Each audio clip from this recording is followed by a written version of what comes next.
I'd like to tell you about the strangest secret in the world. Some years ago, the late Nobel Prize-winning Dr. Albert Schweitzer was being interviewed in London, and a reporter asked him, "Doctor, what's wrong with men today?" And the great doctor was silent a moment, and then he said, "Men simply don't think." It's about this that I want to talk with you. We live today in a golden age. This is an era that man has looked forward to, dreamed of, and worked toward for thousands of years. But since it's here, we pretty well take it for granted. We in America are particularly fortunate to live in the richest land that ever existed on the face of the earth, a land of abundant opportunity for everyone. But do you know what happens? Well, let's take 100 men who start even at the age of 25. Do you have any idea what will happen to those men by the time they're 65? These 100 men who all start even at the age of 25 believe they're going to be successful. If you ask any one of these men if he wanted to be a success, he'd tell you he did. And you'd notice that he was eager toward life, that there was a certain sparkle to his eye, an erectness to his carriage, and life seemed like a pretty interesting adventure to him. But by the time they're 65, 1 will be rich. 4 will be financially independent. 5 will still be working.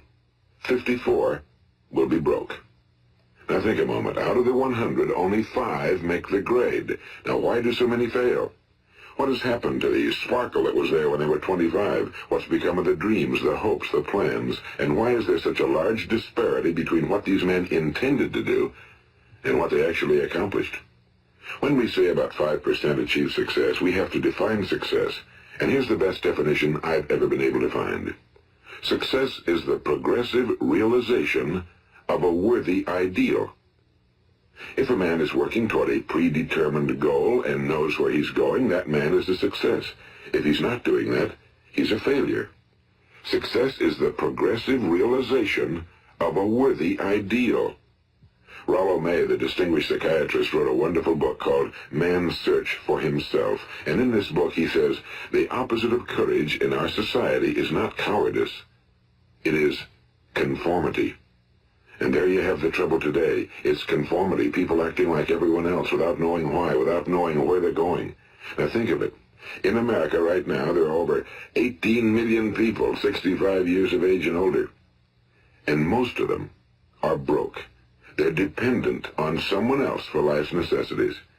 Now, we learn to read by the time we're 7. We learn to make a living by the time we're 25. Usually by that time, we're not only making a living, we're supporting a family. And yet by the time we're 65, we haven't learned how to become financially independent in the richest land that has ever been known. Why? We conform. And the trouble is that we're acting like the wrong percentage group, the 95 who don't succeed. Now, why do these people conform?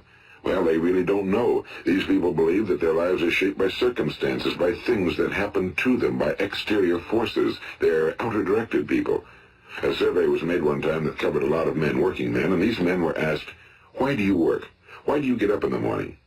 19 out of 20 had no idea. If you ask them, they'll say, well, everyone goes to work in the morning, and that's the reason they do it, because everyone else is doing it.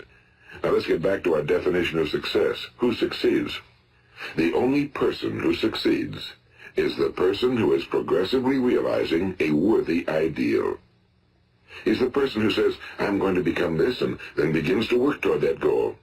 I'll tell you who the successful people are. A success is the school teacher who's teaching school because that's what he or she wants to do. The success is the woman who's a wife and mother because she wanted to become a wife and mother and is doing a good job of it.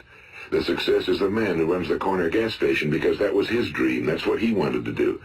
The success is the successful salesman who wants to become a top-notch salesman and grow and build with his organization.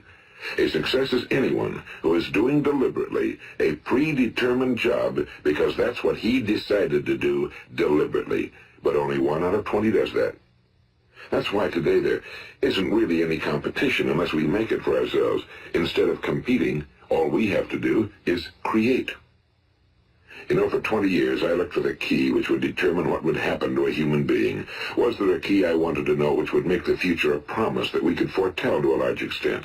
Was there a key that would guarantee a person's becoming successful if he only knew about it and knew how to use it? Well, there is such a key, and I found it. Have you ever wondered why so many men work so hard and honestly without ever achieving anything in particular, and others don't seem to work hard and yet seem to get everything? They seem to have the magic touch. You've heard them say that about someone. Everything he touches turns to gold. And have you ever noticed that a man who becomes successful tends to continue to become successful? And on the other hand, have you noticed how a man who's a failure tends to continue to fail? Well, it's because of goals. Some of us have goals, some don't. People with goals succeed because they know where they're going. It's that simple. Think of a ship leaving a harbor, and think of it with the complete voyage mapped out and planned. The captain and crew know exactly where it's going and how long it'll take. It has a definite goal. Now, 9,999 times out of 10,000, it will get to where it started out to get. Now, let's take another ship, just like the first, only let's not put a crew on it or a captain at the helm. Let's give it no aiming point, no goal, no destination. We just start the engines and let it go. I think you'll agree with me that if it gets out of the harbor at all, it will either sink or wind up on some deserted beach, a derelict. It can't go anyplace because it has no destination and no guidance, and it's the same with a human being. Take the salesman, for example. There's no other person in the world today with the future of a good salesman. Selling is the world's highest paid profession, if we're good at it, and if we know where we're going. Every company needs top-notch salesmen, and they reward those men. The sky's the limit for them. But how many can you find? Someone once said the human race is fixed, not to prevent the strong from winning, but to prevent the weak from losing. The American economy today can be likened to a convoy in time of war. The entire economy is slowed down to protect its weakest link, just as the convoy had to go at the speed that would permit its slowest vessel to remain in formation. That's why it's so easy to make a living today. It takes no particular brains or talent to make a living and support a family today. So we have a plateau of so-called security, if that's what a person's looking for. But we do have to decide how high above this plateau we want to aim. Now let's get back to the strangest secret in the world, the story that I wanted to tell you today. Why do men with goals succeed in life and men without them fail? Well, let me tell you something which, if you really understand it, will alter your life immediately. If you understand completely what I'm going to tell you from this moment on, your life will never be the same again. You'll suddenly find that good luck just seems to be attracted to you. The things you want just seem to fall in line, and from now on you won't have the problems, the worries, the gnawing lump of anxiety that perhaps you've experienced before. Doubt, fear, well, they'll be things of the past. Here's the key to success and the key to failure. We become what we think about. Now let me say that again. We become what we think about. Throughout all history, the great wise men and teachers, philosophers and prophets have disagreed with one another on many different things. It's only on this one point that they are in complete and unanimous agreement. Listen to what Marcus Aurelius, the great Roman emperor, said. A man's life is what his thoughts make of it. Disraeli said this. Everything comes if a man will only wait. I've brought myself by long meditation to the conviction that a human being with a settled purpose must accomplish it, and that nothing can resist a will that will stake even existence for its fulfillment. Ralph Waldo Emerson said this, a man is what he thinks about all day long. William James said, the greatest discovery of my generation is that human beings can alter their lives by altering their attitudes of mind. And he also said, we need only in cold blood act as if the thing in question were real, and it will become infallibly real by growing into such a connection with our life that it will become real. It will become so knit with habit and emotion that our interest in it will be those which characterize belief. And he also said, if you only care enough for a result, you will almost certainly attain it. If you wish to be rich, you will be rich. If you wish to be learned, you will be learned. If you wish to be good, you will be good. Only you must then really wish these things, and wish them exclusively, and not wish at the same time 100 other incompatible things just as strongly. If thou canst believe, all things are possible to him that believeth.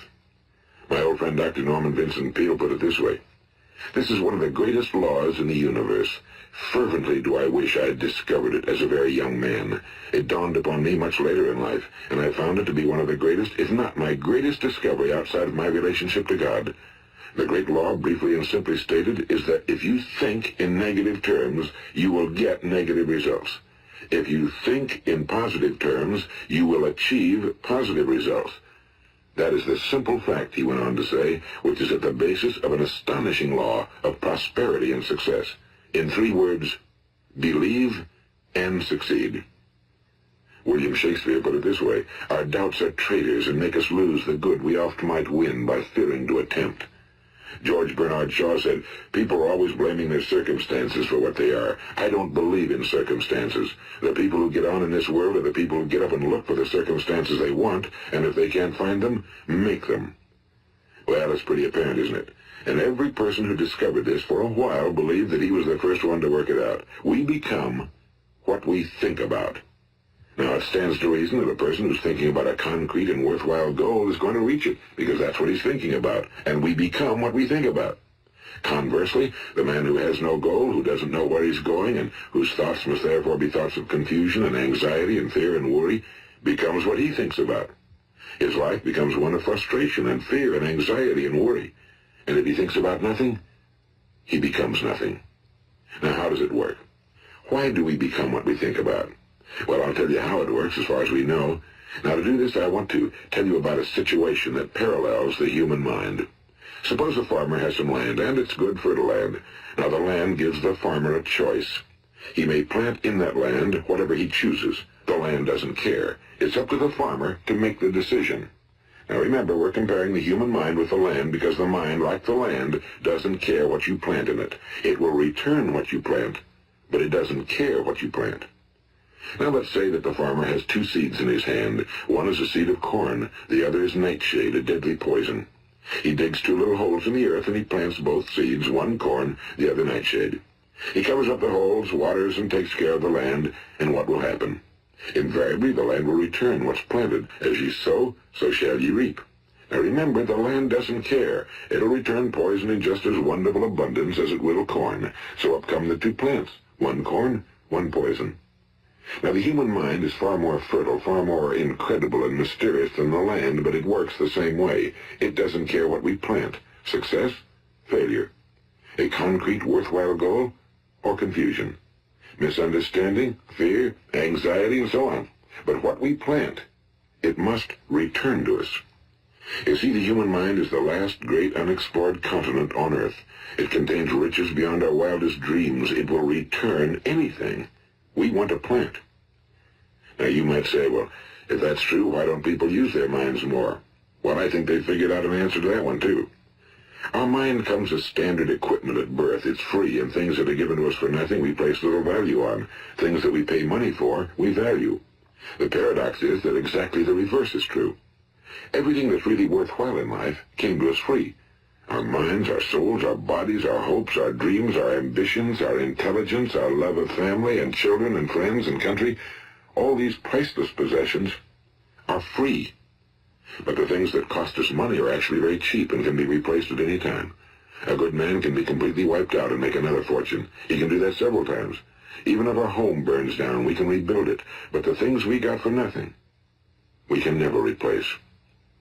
The human mind isn't used because we take it for granted. Familiarity breeds contempt. It can do any kind of job we assign to it, but generally speaking, we use it for little jobs instead of big, important ones. Universities have proved that most of us are operating on about 10% or less of our abilities. So decide now, what is it you want? Plant your goal in your mind. It's the most important decision you'll ever make in your entire life. What is it you want? Do you want to be an outstanding salesman? A better worker at your particular job? Do you want to go places in your company, in your community? Do you want to get rich? All you've got to do is plant that seed in your mind, care for it, work steadily toward your goal, and it will become a reality. It not only will, there's no way that it cannot.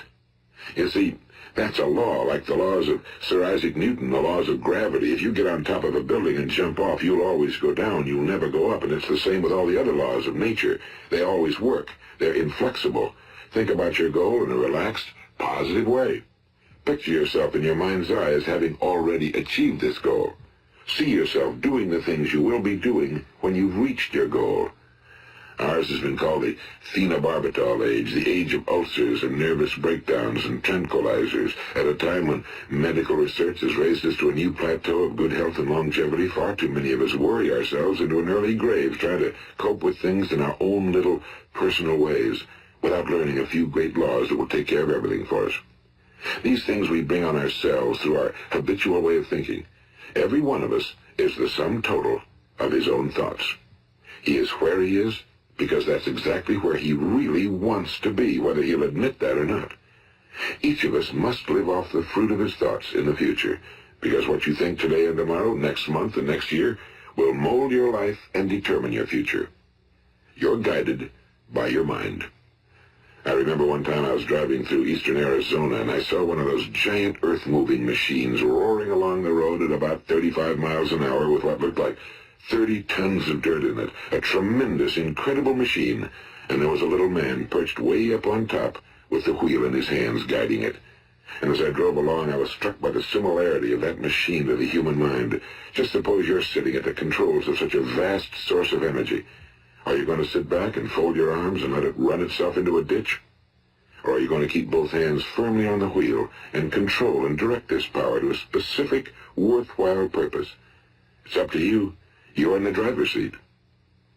You see, the very law that gives us success is a two-edged sword. We must control our thinking. The same rule that can lead a man to a life of success, wealth, happiness, and all the things he ever dreamed of for himself and his family.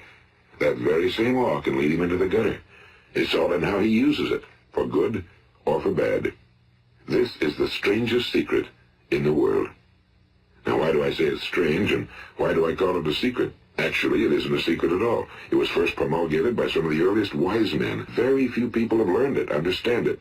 That's why it's strange, and why for some equally strange reason it virtually remains a secret. I believe that you could go out and walk down the main street of your town and ask one man after another what the secret of success is, and you probably wouldn't run into one man in a month who could tell you. Now, this information is enormously valuable to us if we really understand it and apply it. It's valuable to us not only for our own lives, but the lives of those around us, our families, employees, associates, and friends. Life should be an exciting adventure. It should never be a bore. A man should live fully, be alive. He should be glad to get out of bed in the morning. He should be doing a job he likes to do because he does it well. One time I heard Grove Patterson, the great late editor-in-chief of the Toledo Daily Blade, make a speech, and as he concluded his speech, he said something I've never forgotten. He said, "My years in the newspaper business have convinced me of several things. Among them, that people are basically good, and that we came from someplace, and we're going someplace. So we should make our time here an exciting adventure. The architect of the universe didn't build a stairway leading nowhere." And the greatest teacher of all, the carpenter from the plains of Galilee, gave us the secret time and time again. As ye believe, so shall it be done unto you. I've explained the strangest secret in the world and how it works. Now, on this side, I want to explain how you can prove to yourself the enormous returns possible in your own life by putting this secret to a practical test. I want you to make a test that will last 30 days. It isn't going to be easy, but if you'll give it a good try, it will completely change your life for the better. Now, back in the 17th century, Sir Isaac Newton, the English mathematician and natural philosopher, gave us the natural laws of physics, which apply as much to human beings as they do to the movement of bodies in the universe. And one of these laws is that for every action, there is an equal and opposite reaction. Simply stated, as it applies to you and me, it means we can achieve nothing without paying the price. The results of your 30-day experiment will be in direct proportion to the effort you put forth. To be a doctor, you must pay the price of long years of difficult study. To be successful in selling, and remember that each of us succeeds to the extent of his ability to sell. Selling our families on our ideas, selling education in schools, selling our children on the advantages of living the good and honest life, selling our associates and employees on the importance of being exceptional people. To, of course, the profession of selling itself. But to be successful in selling our way to the good life, we must be willing to pay the price. Now, what is that price? Well, it's many things. First, it's understanding emotionally, as well as intellectually, that we literally become what we think about, that we must control our thoughts if we're to control our lives. It's understanding fully that as ye sow, so shall ye reap. Second, it's cutting away all fetters from the mind and permitting it to soar as it was divinely designed to do. It's the realization that your limitations are self-imposed and that the opportunities for you today are enormous beyond belief. It's rising above narrow-minded pettiness and prejudice. And third, it's using all your courage to force yourself to think positively on your own problem, to set a definite and clearly defined goal for yourself, to let your marvelous mind think about your goal from all possible angles, to let your imagination speculate freely upon many different possible solutions, to refuse to believe that there are any circumstances sufficiently strong to defeat you in the accomplishment of your purpose, to act promptly and decisively when your course is clear, and to keep constantly aware of the fact that you are at this moment standing in the middle of your own acres of diamonds, as Russell Conwell used to point out. And fourth, save at least 10% of every dollar you earn.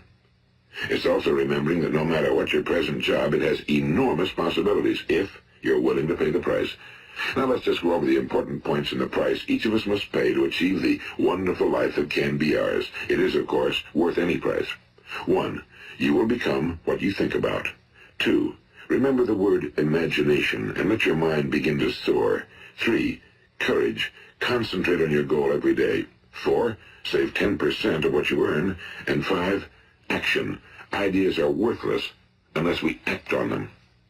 Now I'll try to outline the 30-day test I want you to make. Keep in mind that you have nothing to lose by making this test and everything you could possibly want to gain. There are two things that may be said of everyone. Each of us wants something, and each of us is afraid of something. I want you to write on a card what it is you want more than anything else. It may be more money. Perhaps you'd like to double your income or make a specific amount of money. It may be a beautiful home. It may be success at your job. It may be a particular position in life. It could be a more harmonious family. Each of us wants something. Now write down on your card specifically what it is you want. Make sure it's a single goal and clearly defined. You needn't show it to anyone, but carry it with you so that you can look at it several times a day. Think about it in a cheerful, relaxed, positive way each morning when you get up.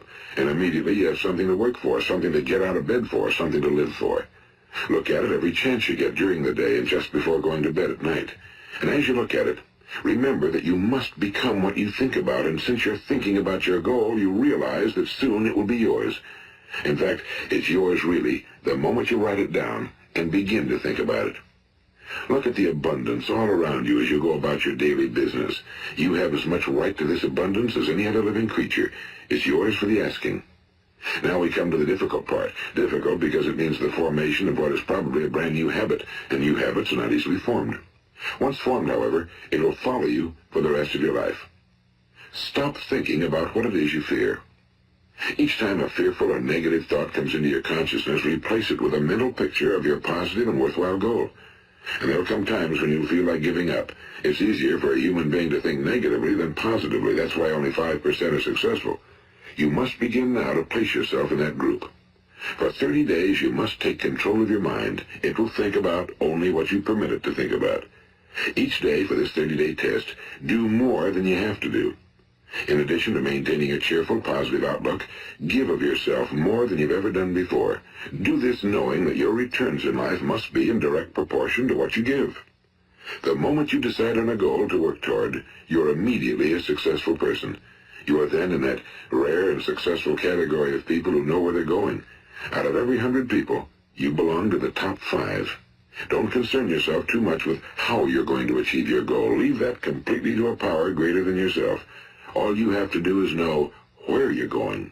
The answers will come to you of their own accord and at the right time. Remember these words from the Sermon on the Mount, and remember them well. Keep them constantly before you this month of your test.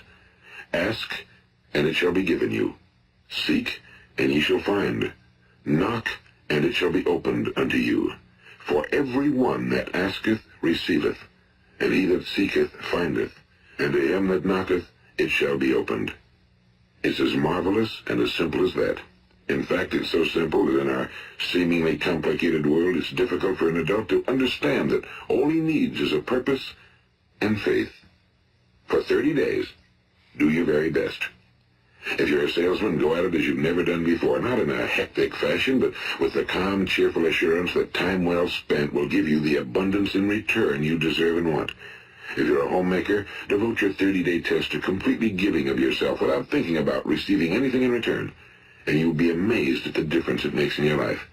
No matter what your job, do it as you've never done it before for 30 days. And if you've kept your goal before you every day, You'll wonder and marvel at this new life you've found. Dorothea Brand, the outstanding editor and writer, discovered it for herself and tells about it in her fine book, Wake Up and Live. Her entire philosophy is reduced to the words, act as though it were impossible to fail. She made her own test with sincerity and faith, and her entire life was changed to one of overwhelming success. Now, you make your test for 30 full days. Don't start your test until you've made up your mind to stick with it. You see, by being persistent, you're demonstrating faith. Persistence is simply another word for faith. If you didn't have faith, you'd never persist. If you should fail during your first 30 days, by that I mean suddenly find yourself overwhelmed by negative thoughts, you've got to start over again from that point and go 30 more days. Gradually, your new habit will form until you find yourself one of that wonderful minority to whom virtually nothing is impossible. And don't forget the card. It's vitally important as you begin this new way of living. On one side of the card, write your goal, whatever it may be. On the other side, write the words we've quoted from the Sermon on the Mount. Ask, and it shall be given you. Seek, and ye shall find. Knock, and it shall be opened unto you. Nothing great was ever accomplished without inspiration. See that during these crucial first 30 days, your own inspiration is kept at a peak. And above all, don't worry. Worry brings fear, and fear is crippling. The only thing that can cause you to worry during your test is trying to do it all yourself. Know that all you have to do is hold your goal before you. Everything else will take care of itself. Remember also to keep calm and cheerful. Don't let petty things annoy you and get you off course. Now, since making this test is difficult, some will say, why should I bother? Well, look at the alternative. No one wants to be a failure. No one really wants to be a mediocre individual. No one wants a life constantly filled with worry and fear and frustration. Therefore, remember that you must reap that which you sow. If you sow negative thoughts, your life will be filled with negative things. If you sow positive thoughts, your life will be cheerful, successful, and positive. Now, gradually, you will have a tendency to forget what you've heard on this recording. Play it often. Keep reminding yourself of what you must do to form this new habit.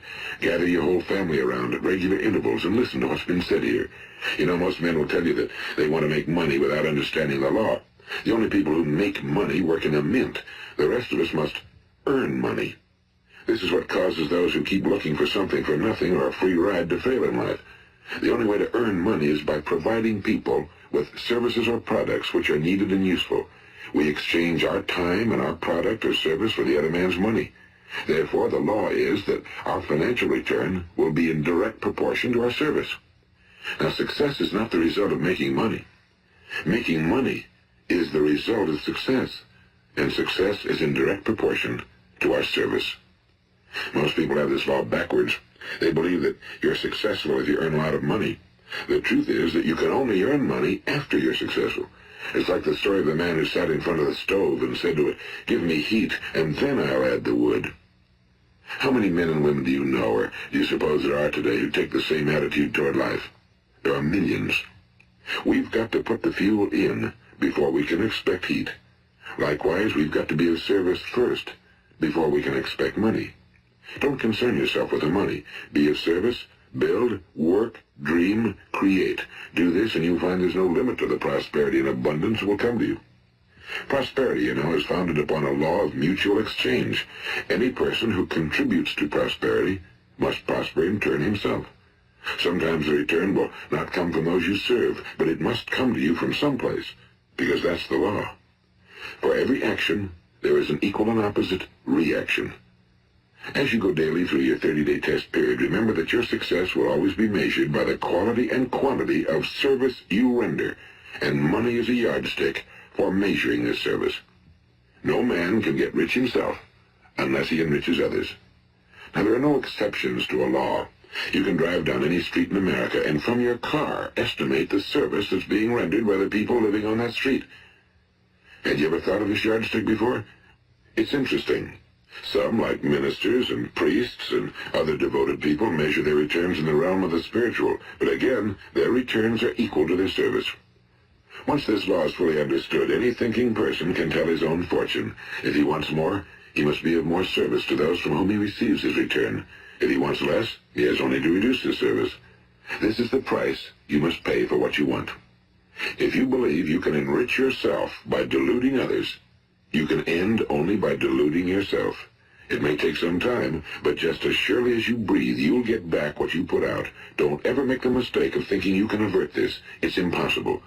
The prisons and the streets where the lonely walk are filled with people who tried to make new laws just for themselves. We may avoid the laws of man for a while, but there are greater laws that cannot be broken. An outstanding medical doctor recently pointed out 6 steps that will help you realize success. 1. Set yourself a definite goal. 2. Quit running yourself down.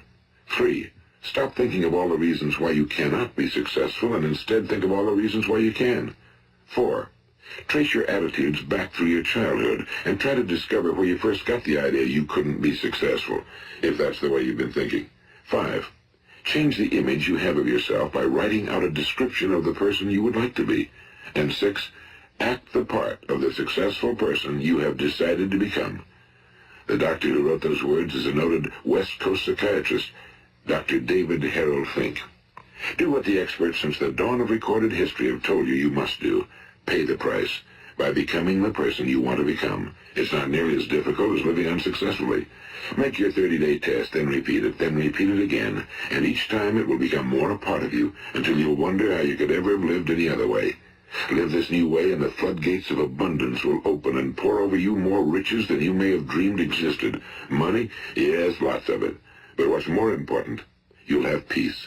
You'll be in that wonderful minority who lead calm, cheerful, successful lives. Start today. You have nothing to lose, but you have a whole life to win. This is Earl Nightingale, and thank you.